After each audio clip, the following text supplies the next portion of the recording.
नमस्कार, मेरा नाम संतोष अग्रवाल है। आज हम बात करेंगे जितनी भीड़ उतना अकेलापन। कभी भी आपको अकेला चलना पड़े तो डरना मत, क्योंकि शमशान, शिखर और सिंहासन पर तुम अकेले ही होते हो। जो भी यहाँ चढ़ता है वो अकेला ही होता है। ज़माने में जितनी भीड़ बढ़ रही है, इंसान उतना ही अकेला होता जा रहा है। क्या कारण है? कारण है आजकल हर इंसान को अपनी पड़ी है। हर इंसान एक दूसरे से कटता जा रहा है। हर इंसान अपने में सिकुड़ता जा रहा है। किसी को किसी की परवाह नहीं है। इसलिए ज़माने में भीड़ तो बढ़ रही है, लेकिन उसी तरीके से अकेलापन भी बढ़ रहा है। जो आज मुस्कुरा रहा है उसे दर्द ने पाला होगा। जो चढ़ रहा है तरक्की की सीढ़ियाँ, उसके पैर में छाला होगा। ज़िंदगी में किसी भी तरीके की तरक्की, किसी भी तरीके की कामयाबी बिना कष्ट सहे नहीं मिलती। किसी न किसी का तरह का कष्ट सहते हैं तभी तरक्की मिलती है।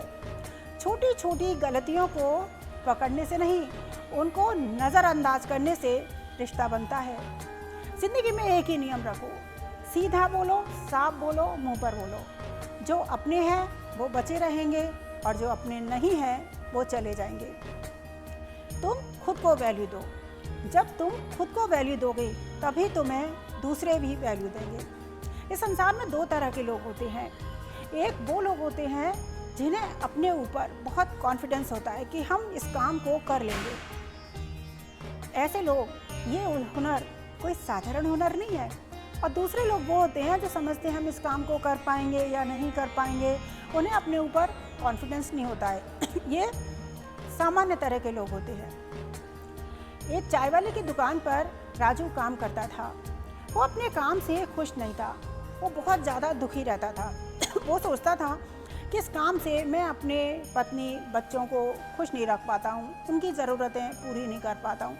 यही सोचकर वो बहुत ज़्यादा दुखी रहता था। एक दिन वो अपनी दुकान पर बिल्कुल अकेला था। तभी उसकी दुकान पर एक संत आए। इनकी आंखों में अजीब सी चमक, चेहरे पर अजीब सी शांति थी। इसके मन से एकदम निकल गया कि मैं सुखी कैसे हूँ, मैं अपने इस काम से खुश नहीं हूँ।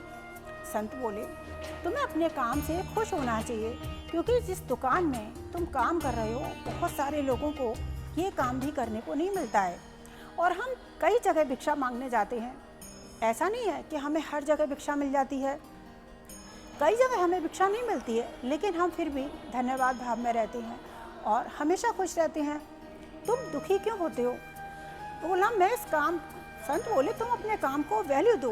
तुम अपने काम को वैल्यू दोगे तभी तुमको और कोई वैल्यू देगा। बोले, नहीं, मुझे इस काम को करने में बहुत शर्म आती है। मैं डरता रहता हूँ कि कोई भी रिश्तेदार, जान पहचान वाला मुझसे ये ना पूछ ले कि तुम करते क्या हो। संत बोले, बहुत सारे लोग समाज में ऐसे हैं जिन्हें इस दुकान में भी काम करना को नहीं मिलता है। तभी संत ने सामने खड़े एक भिखारी को दिखाया कि देखो, वो भी एक भिखारी है, उसका भी परिवार है, उसकी भी पत्नी है, उसके भी बच्चे हैं। वो तुमसे भी नीचा काम कर रहा है। उसे तो कोई दुकान नहीं मिली काम जहाँ काम कर रहा हो। वो भी खुश है। तुम उससे ऊपर हो। तुम उसे देखकर खुश हो और तुम दुखी मत हो। फिर तुम्हारा शरीर स्वस्थ है। तुम अपने को वैल्यू करो, अपने काम को वैल्यू दो। तुम जब अपनी वैल्यू करोगे, अपने काम की इज्जत करोगे, खुद की इज्जत करोगे, तुम्हारा शरीर स्वस्थ है, तुम धीरे धीरे तरक्की कर सकते हो। जिंदगी में नियम बनाओ, जब तक तुम अपने लक्ष्य को ना पालो किसी से कुछ मत बनो। तुम निर्भीक बनो, हर किसी से बात करो, कोई शर्माओ मत। जिस काम को तुम कर रहे हो उस काम को तुम गर्व से करो। बस कुछ भी पाकर जिंदगी में अहंकार मत करना, क्योंकि अहंकार हर चीज़ को काट देता है। तुम्हारे समय पर जिसने भी तुम्हारा समय पर साथ दिया है, उस इंसान की कीमत और उसकी कद्र समय से भी ज़्यादा करो।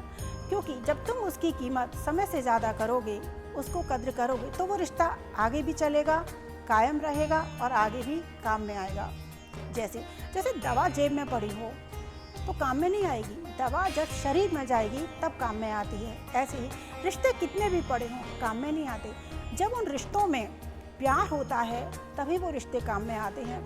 जब दोनों तरफ रिश्तों में प्यार की डोर मजबूत हो तो कोई भी तूफान उस रिश्ते को झुका नहीं सकता है। एक बार एक गुरु का आश्रम था, उसमें बहुत सारे शिष्य रहते थे और गुरु जी शिष्यों को बहुत अच्छी शिक्षा भी देते थे। सारे शिष्य शिक्षा ग्रहण करते, काम करते, उसके बाद वो मस्ती करते, चर्चा करते, अपने मौज में रहते। पर उन सारे शिष्यों में से एक शिष्य ऐसा था जो पूरा सत्संग और अपना काम खत्म करने के बाद बिल्कुल अकेला एकांत में रहता था। उसे पशु पक्षी के बारे में सोचना, किसी भी पेड़ के बारे में सोचना, उसको देखना, उसके बारे में सोचना बहुत अच्छा लगता था।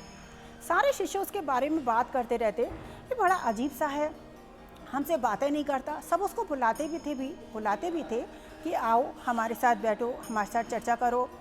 वो नहीं जाता था, उसको बातें करने में अच्छा नहीं लगता था, वो अकेला ही रहता था। उसे अपने अकेलेपन में, एकांत में आनंद आता था। सब लोग धीरे धीरे कहते थे वो पागल है, वो हमारे साथ आता नहीं है। एक दिन उसने सोचा कि सारे लोग आपस में बातें करते हैं, सब अजीब से हैं, कहीं मैं गलत तो नहीं हूँ कि मैं अकेला रहता हूँ, सब चीज़ों के बारे में खोजबीन करता हूँ, ये सब चर्चा करते हैं। ये सोचकर वो अपने गुरुजी के पास गया और बोला कि मैं एकांतवासी हूँ, मुझे एकांत में अच्छा लगता है। पशु पक्षी और पेड़ पौधों के बारे में सोचना, इस पूरे ब्रह्मांड के बारे में सोचना और उससे कुछ सीखना मुझे अच्छा लगता है, और बाकी सब चर्चा करते हैं, क्या मैं गलत तो नहीं हूँ? तब गुरु ने उसे बताया, एकांत एक वरदान है, एकांत जिंदगी का सबसे बड़ा उपहार है, एकांत एक तपस्या है। जो व्यक्ति एकांत में रहता है वो सकारात्मक होता है, वो दुनिया की चर्चा, दुनिया की पंचायतों में नहीं पड़ता, वो संसार की सारी नकारात्मकता से, सारी नेगेटिविटी से दूर रहता है। एकांत में रहने वाला व्यक्ति ही सफल हो सकता है।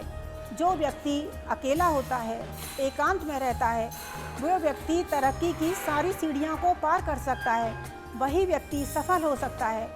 एकांत में रहने वाला व्यक्ति दूसरे के ऊपर डिपेंड नहीं रहता। एकांत में रहने वाला व्यक्ति सारे काम, अपने काम स्वयं करता है, वो किसी दूसरे से नहीं कराने की सोचता।